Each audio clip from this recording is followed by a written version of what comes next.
सारे भ्रष्टाचारी पकड़े जा रहे हैं बारी बारी और पिछले 2-3 दिन में हमने देखा किस तरह से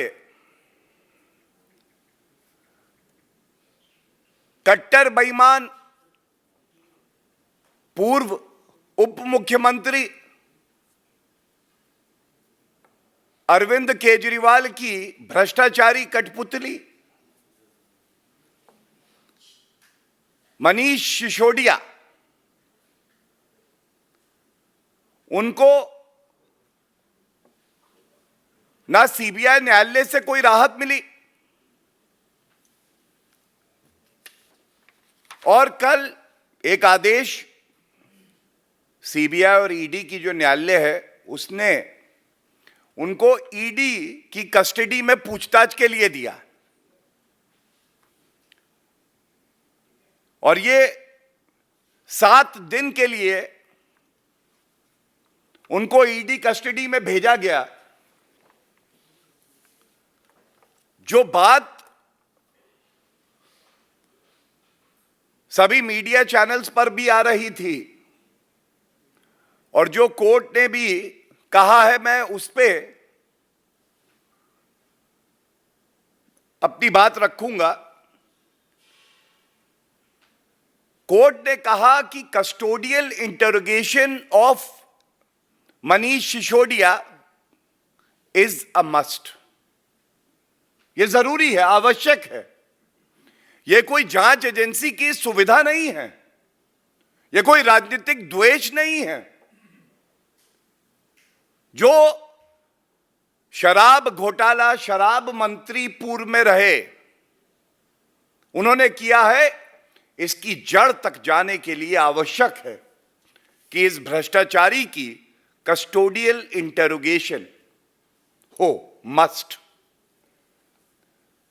दूसरा, एक कट्टर ईमानदार जिनको कहती है पापी आप, उनके पूर्व के उप मुख्यमंत्री के कृत्य देखिए। अगर ईमानदार इतने होते तो जो सवाल पूछे जा रहे हैं उसका उत्तर देते, विनम्रता से देते। छुपाने के लिए कुछ नहीं है। मेरी चादर साफ है, घोटाला किया नहीं, भारत रत्न मुझे मिलना है। लेकिन कोर्ट क्या कह रहा है? न्यायालय कह रहा है कि किसी भी प्रश्न का उत्तर मनीष सिसोदिया नहीं दे रहे हैं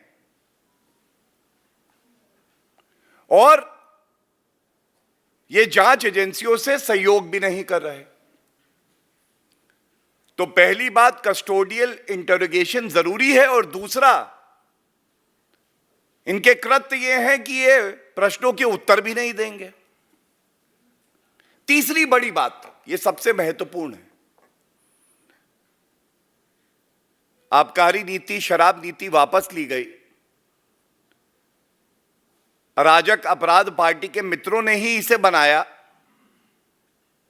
अरविंद केजरीवाल ने कहा ये शराब व्यापारी जो है ये मेरा ही बेटा है, मेरा लड़का है।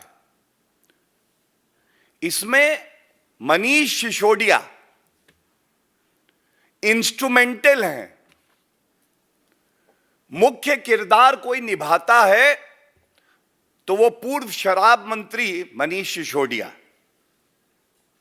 और ये जो जवाब दे रहे हैं वो भी असत्य हैं, झूठ है। 7 दिन की इनको ईडी रिमांड पे भेज दिया गया और ये कहना गलत नहीं होगा अगर शीर्षक देना हो इस घोटाले को, तो आज मनीष सिसोदिया कह रहे हैं मुझको ना उठाओ, मैं भ्रष्टाचार के नशे में हूं, मैं भ्रष्टाचार के नशे में हूं, मुझे इसी अवस्था में रहने दो। बीआरएस की नेत्री हैं के कविता, इसका शीर्षक हो तो हो give me the money, I just need money, give me the money. क्यों ऐसा कह रहे हैं? इनका एक साक्षात्कार चल रहा था, उसमें इनसे पूछा गया, इनको मौका मिला, आप बताइए कि आपका इंडो स्पिरिट से बुच्ची बाबू और अरुण पिल्लई, इनसे कोई संबंध नहीं है। और अगर कोई ईमानदार व्यक्ति होगा जिसके किसी भी कृत्य में कोई गलत कार्य, कानून तोड़ने वाला कृत्य ना हो, तो वो कहेगा मेरा इनसे कोई लेना देना नहीं है। स्पष्ट, नो इफ एंड बट, स्पष्ट, कोई लेना देना नहीं है। लेकिन ये जो के कविता की पूछताछ चल रही है, इन्होंने ऐसा नहीं कहा।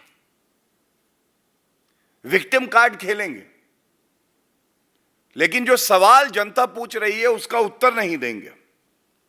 तो इसीलिए इस मंच से भी दोबारा यह सवाल पूछा जाना चाहिए, ये जो शराब घोटाला है, जिसके किंग पिन अरविंद केजरीवाल हैं,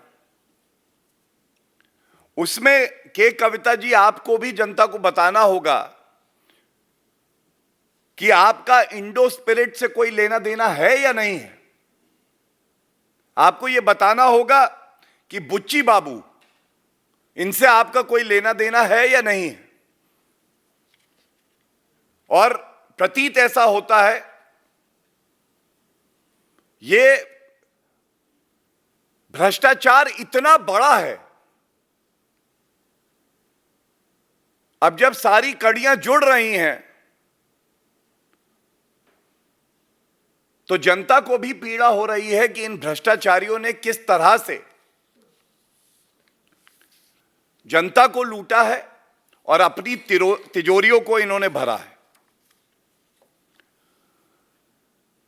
मैं बिल्कुल स्पष्ट कर दूं, कोई भी भ्रष्टाचारी हो, वो कानून से ऊपर नहीं है। कानून अपना काम करेगा और इतनी मजबूती से करेगा कि हर भ्रष्टाचारी को कानून से डर लगे कि अगर हम 1 रुपए की भी भ्रष्टाचारी दिखाएंगे तो जेल की सलाखों के पीछे जाएंगे। धन्यवाद।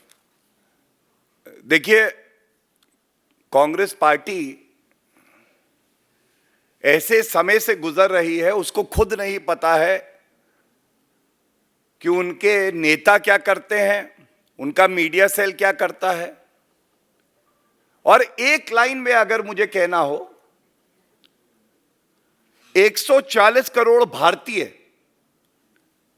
आदरणीय प्रधानमंत्री श्री नरेंद्र मोदी जी को आशीर्वाद देते हैं, उनके साथ खड़े होते हैं, और दूसरी तरफ वो ताकतें हैं जो हमारे देश को कमजोर करना चाहती हैं। विदेशी धरती पर जाकर राहुल गांधी झूठ बोलते हैं और प्रधानमंत्री जी के लिए अपशब्द कहना ही कांग्रेस पार्टी का अब चरित्र हो गया है। लेकिन गुजरात के विधानसभा चुनाव इस बात का प्रमाण है कि सत्य की जीत होती है और जनता भारतीय जनता पार्टी के नेतृत्व में पूरी आस्था रखती है। देखिए, यूनिटी किसी मुद्दे पे हो जो जनता के हित में हो, अच्छा है। भ्रष्टाचारियों की यूनिटी हो, ये उन पार्टियों के लिए भी अच्छा नहीं है और जनता भी इसका विरोध करती है।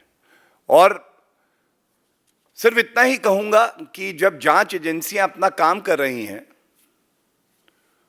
तो कानून के दायरे में रह के उन्हें अपना काम करने दिया जाना चाहिए। और ये जो ओछी हल्की राजनीति की जा रही है, ये अपने आप में दर्शाता है कि अंदर ही अंदर वो जानते हैं कि उन्होंने भ्रष्टाचार किया है और वो डरे हुए हैं। ये डर अच्छा है। I think I've already answered that question. I'll not like to repeat, but I would only tell you I can take more time and answer your question elaborately. I challenge the Arajak Aparadha party, the Paap Aap party, the RJD and the other parties to show one order of the Supreme Court or the Honorable High Court where under the Modi regime, the proceedings have been quashed. I challenge from this floor one order of the Honorable Supreme Court or the High Court where the proceedings of the ED, CBI have been quashed and the reason is political vendetta. Thank you.